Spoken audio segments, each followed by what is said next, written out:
자, 오늘 본문은 시편 119편, 그동안 우리가 2주에 걸쳐서 묵상했던 마지막 노래가 됩니다. 모두 176절로 22개의 노래, 히브리어가 알파벳이 22개니까요.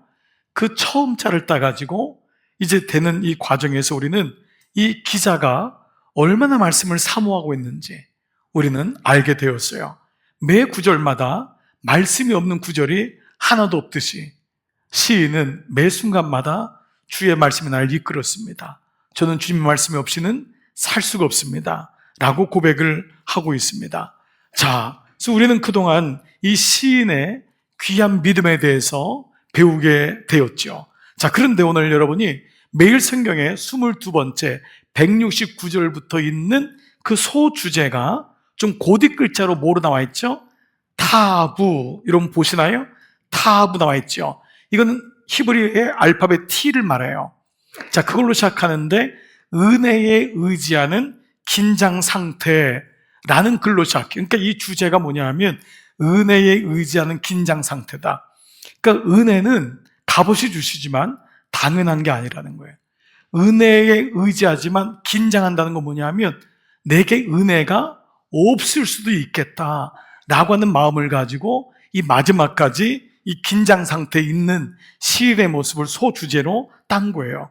자, 오늘 22번째 노래는 타우, 알파벳 영어로 T, 이것으로 시작하는 본문으로 8절인데 2절씩 4개의 영역으로 나눠져 있습니다. 먼저 한번 본문을 한번 관찰해 보겠습니다. 자, 첫 번째 노래는 169절, 170절인데 이 시인은 뭐라고 고백하냐면 이 주제가 뭐냐 하면 기도의 응답을 원합니다 라고 고백해요.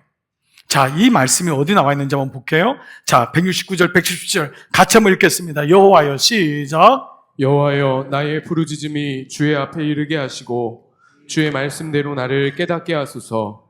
나의 간구가 주의 앞에 이르게 하시고 주의 말씀대로 나를 건지소서. 자, 여기 이제 타우라는 단어가 나온 T는 이르게 하시고예요. 저게 맨 앞에 나와 있는 거예요. 히브리 말로는. 이제 번역하다 보니까 중간에 갔지만은 나의 부르짖음, 나의 간구, 기도잖아요. 그 기도가 이르게. 그래서 이 티그랍. 또 두 번째 170절에는 또 이르게, 타보. 이런 단어는 뭐냐 하면 응답되다 혹은 안착되다. 이 뜻이에요. 근데 이 말이 뭐냐 하면 시인은 이렇게 부르짖고 간구하는데 자신의 기도가 응답되지 않은 것 같은 거예요. 왜냐하면 보여지는 현실은 그렇지 않은 거예요. 보여지는 현실은 자녀를 위해 그렇게 기도했는데 자녀는 꿈쩍하지 않는 거예요. 그렇게 건강의 회복을 위해 기도했는데 건강이 나아질 기미가 보이지 않는 거예요. 그래서 오늘 시인은 의심하기 시작해요. 불안한 거예요. 그러면서 오늘 뭐라고 하냐면 주님, 나의 기도를 응답을 원합니다라고 얘기하고 있어요. 이 시편 119편의 저자가 누구냐라는 데는 여러 설이 있어요. 근데 두 사람으로 압축돼요. 첫 번째 사람은 다윗의 시편, 다윗이 이 119편도 썼을 거다라고 하고요. 두 번째는 눈물의 선지자 예레미야로 얘기합니다. 이 단어들을 보면은 예레미야나 다윗이 대단히 비슷해요. 예레미야는 후기에 시편을 좀 이제 첨가했던 부분이 많거든요. 그러니까 다윗이나 예레미야일 거다. 그런데 이 두 사람의 공통점이 뭐냐면 불안해요. 다윗도 불안해요. 예레미야도 너무 불안해요. 다윗이 의심해요. 하나님이 어디 계신가? 너무 힘들어요. 다윗은 인생을 살면서 아내한테도 거절받고 아버지한테도 거절받고 아들이 구타타에서 자기를 죽이려고 하고 가장 측근이었던 장군들이 구타타에서 또 나요. 이 다윗의 인생은 다 거절당해요. 그러니까 그는 그때마다 하나님 살려주세요 기도했는데 이게 끝나질 않는 거예요. 자, 그런 가운데 여러분 우리가 볼 구절이 시편 42편 3절 볼까요? 사람들이 종일 내게 하는 말이 너 하나님이 어디 있냐? 하오니 내 눈물이 주야로 내 음식이 되었도다. 이거는 꼭 외부의 사람만이 다윗에게 하는 말이 아니에요. 다윗 스스로도 주님 어디 계신 거예요? 주님 어디 계신 거예요? 그런데 성경은 이 구절을 그대로 우리에게 고백하고 있는 거예요. 기도에 응답받기를 원합니다. 두 번째는 171절, 172절에 이 주제가 뭐냐 하면 율례를 노래하기 원합니다. 말씀을 내가 내 입으로 고백하고 노래하기 원한다는 거예요. 그 말은 뭐죠? 그러나 현실은 그렇지 못하다는 거예요. 자, 한번 같이 읽어볼까요? 주께서 시작. 주께서 율례를 내게 가르치심으로 내 입술이 주를 찬양하리이다. 주의 모든 계명들이 의로움으로 내 혀가 주의 말씀을 노래하리이다. 자, 앞에 있는 찬양하리이다, 답바다, T로 시작하는 거예요. 또 뒤에 있는 노래하리이다, 이것도 단, T로 시작하는 거예요. 자, 뭐죠? 둘 다 노래하기를 원하는 거예요. 주의 노래를. 그러니까 이 시인은 하나님 주신 은혜를 노래 부르고 싶은데 현실은 녹록치 않은 거예요. 오히려 탄식하고 한숨이 나오고. 그래서 이 고백이 시편 102편에 보면은요, 이런 고백이 나와요. 보통 여러분 노래한다 그러면 카나리아나 잉꼬나 앵무새나 예쁜 새들, 그런 새들 노래한다고 하잖아요. 근데 다윗은 노래할 수가 없는 거예요. 뭐라 그러죠? 내가 광야에 올빼미 같기 때문에. 올빼미는 노래한다고 안 해요. 올빼미는 우는 거예요. 올빼미는 울어요. 부엉이를 노래한다고 안 해요. 부엉이는 우는 거예요. 그리고 내가 밤을 새우니 지붕에 외로운 참새 같다. 여기 나온 새들은 노래할 수 있는 새들이 아니에요. 그러니까 오늘 지금 다윗은, 오늘 시인은 뭐라 그러죠? 내가 노래하기를 원합니다. 근데 현실은 노래할 수가 없는 거예요. 주님의 일하심에 대해서 얼마나 많은 의심의 밤을 지새웠을까 우리는 알 수 있어요. 세 번째 노래는 173절, 174절이에요. 자, 이 주제는 뭐냐면 구원을 사모합니다. 구원을 사모하기 원합니다. 이게 세 번째 노래의 주제입니다. 이 말도 역시 역으로 말하면 구원을 잊어버릴 것 같은, 내가 정말 구원받았나? 이러한 의심이 막 들기 시작하는 거예요. 173절, 174절 시작. 내가 주의 법도들을 택하여 싸우니 주의 손이 항상 나의 도움이 되게 하소서. 여호와여, 내가 주의 구원을 사모하여 싸우며 주의 율법을 즐거워하나이다. 자, 여기도 나의 도움이 되게 하소서. 이 말이 태희, 또 그 다음에요, 구원을 사모하였나이다. 이것도 타부티라고 하는 이 T로 다 시작하는 노래예요. 자, 근데 여기 주제는 뭐냐면 내가 구원을 사모합니다. 구원을 원합니다. 사모하기 원합니다. 내 구원이 지금 흔들리고 있다는 거예요. 그래서요, 119편에 보면은 너무 많은 구절 가운데 여러분이 놓친 구절 중에 이 시편 시인이 나는 지쳤습니다. 난 너무너무 지쳤습니다. 나는 지금 너무너무 힘듭니다. 이런 구절들이 곳곳에 있어요. 예를 들면 이 똑같은 구절이 81절에도요, 나의 영혼이 주의 구원을 사모하게 피곤하오니. 내가 피곤한 거예요. 완전히 지친 거예요. 주님의 구원을 붙잡으려고 하는데 너무 힘든 거예요. 또 123절에도 내 눈이 주의 구원과 주의 의로운 말씀을 사모하게 피곤하니이다. 잠을 잘 수가 없는 거예요. 잠을 자지를 못하는 거예요. 불면증에 걸려서 주님 나 어떡하면 좋아요? 라고 하는 이런 고백들을 하고 있는 거예요. 즉 지금 그는 역으로 말하면 구원에 대해서도 의심이 들 정도로 삶의 실존은 어려운 것을 고백하고 있어요. 피곤할 정도로 그는 급박하고 불안해합니다. 자, 그럼 마지막 노래가 175절, 116절인데 하이라이트예요. 그는 뭐냐면 나를 살려주세요. 부르짖는 거예요. 나를 살려주세요. 방황하는 나를 살려주세요. 이게 시인의 고백이에요. 지금까지 시인은 뭐예요? 나는 말씀으로 싸웠습니다. 말씀으로 이겨냈습니다. 이런 고백인데 마지막에는 자신의 모습을 그대로 다 여과 없이 얘기하고 있어요. 방황하는 나를 살려주세요. 자, 175절 볼까요? 내 영혼을 살게 하소서. 이건 내가 좀 죽게 된 거예요. 어떤 위기인지 모르지만 바닥을 친 거예요. 날 좀 살려주세요. 이거예요. 이 고백이 태희라는 고백이에요. 그리하면 주를 찬송하리이다. 주의 규례들이 나를 돕게 하소서. 그 다음에 뭐지요? 이른 양같이 내가 방황하오니. 이 방황한다는 말은 유리방황, 그 말입니다. 방향을 잡지도 못하는 거예요. 살 목적도 의미도 없는 거예요. 나는 지금 길을 잃었습니다. 목차를 잃었어요. 그래서 나를, 주의 종을 찾아주십시오 라고 고백하고 있어요. 근데 여러분, 만약에 이런 말씀드린 대로 이 시인의 저자가 다윗이라면, 선지자 예레미야라면 이 사람들은 하나님의 은혜를 모르는 사람이 아니라는 거예요. 이미 구원받은 건 기본이고 그는 사명자들이에요. 그런데도 뭐라 그러죠? 지금 나는 방황하고 있습니다. 나는 길을 잃고 있습니다. 이것이 사실 시편 119편이 주는 고백인 거예요. 이 고백은 이방인의 고백이 아니에요. 예수 처음 믿는 사람의 고백이 아니에요. 한참 예수님 떠난 다음에 돌아온 탕자의 고백이 아니에요. 늘 주님과 살아가는 다윗인데도, 늘 주님의 말 가진 예레미야인데도 이 고백이 있다는 거예요. 이것은 오늘 우리에게도 그대로 적용됩니다. 그래서 시인의 고백은 지금까지 우리가 알고 있었던 좀 일률 천편적인 어떤 좀 단면적인 것과는 좀 달라요. 우리는 야고보서 1장 6절에 오직 믿음으로 구하고 조금도 의심하지 말라. 의심하는 자는 바닷물결에 요동치는 자와 같다. 그래서 의심하면 안 되는구나 라고 했지만 그 부분만 성경은 있는 것은 결코 아니에요. 성경의 많은 부분에서는 의심하는 그리스도인, 의심하는 하나님의 자녀들을 보게 돼요. 이것이 바로 우리의 실존적인 모습인 거예요. 그렇게 믿음이 훌륭한 장로님도, 그렇게 믿음 있는 권사님, 평생을 기도로 살았던 집사님도 그 안에는 내면적인 의심이 있고 흔들림이 있음을 오늘 말씀을 통해 보여주고 있어요. 그러나 시인은 의심은 믿음 안에서 얼마든지 가능하며 믿음과 함께 가고 있음을 또한 말씀하고 있는 거예요. 사실 성경을 보십시오. 여러분 성경 전체를 보면은 이 성경에는 확신하는 사람만 있지 않아요. 여러분 사도 바울은 확신만 가지고 살았을까요? 아니에요. 그의 일대기를 보면은 그는 의심이 많았어요. 어떻게 가지? 어떻게 살아야 될까? 그는 의심을 안 할 수가 없었던 거예요. 여러분 믿음의 조상 아브라함 보십시오. 아이를 얻을 때까지 그는 70살의 말씀을 받지만 아이를 낳는 30년이 지나면 100살의 아이를 낳아요. 30년 동안은 의심의 시간이었어요.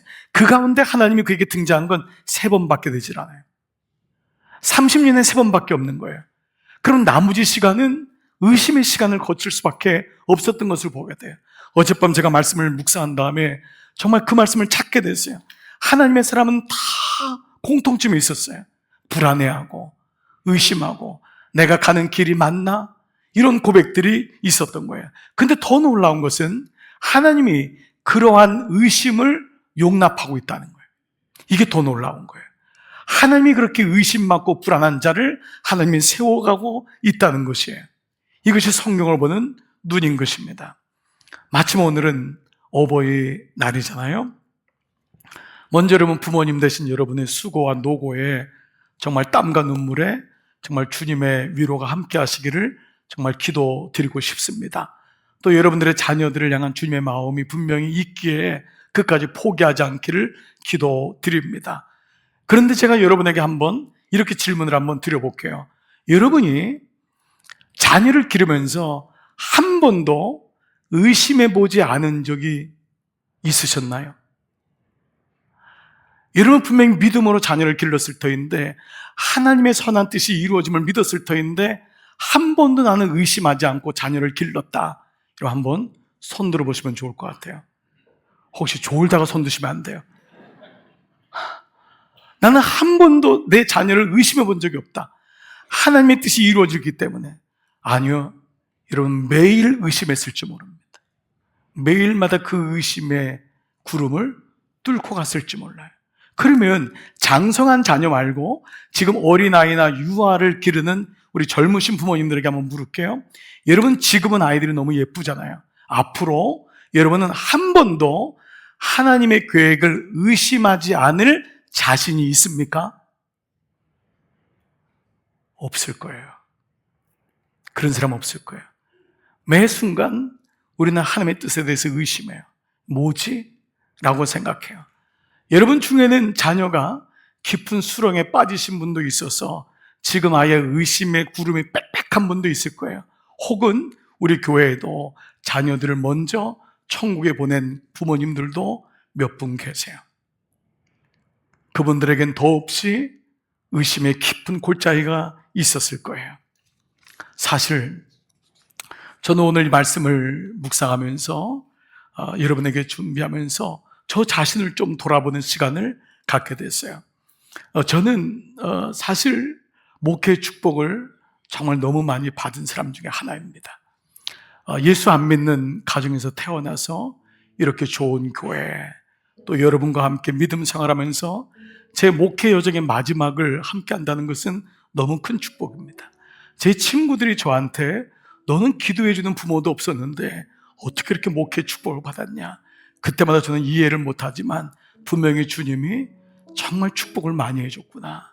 오늘도 이 예배 끝나고 집사람이랑 얘기하는데 제가 오늘 이 말씀을 준비하고 오는데 목사님은 참 복받은 사람이에요. 정말 돌아오면 정말 복을 많이 받았어요. 그런데 그래서 제 지난 시간에 목회를 돌아봤어요. 그런데 목회는 오히려 감사의 시간이 아니었어요. 제 목회는 의심의 연속이라 해도 과언이 아니었어요.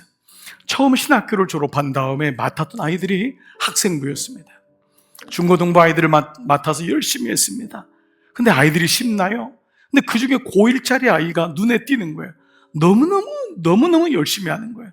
그리고 제 마음을 아는지 아이인데도 어른 같아요. 전사님 힘내세요. 제가 있잖아요. 뭐 이런 거 아니에요?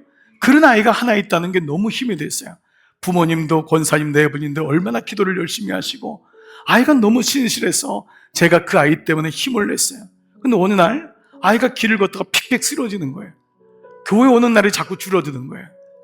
검사했더니 백혈병에 걸린 거예요. 급성 백혈병으로 진단되었고 1년 만에 죽었어요.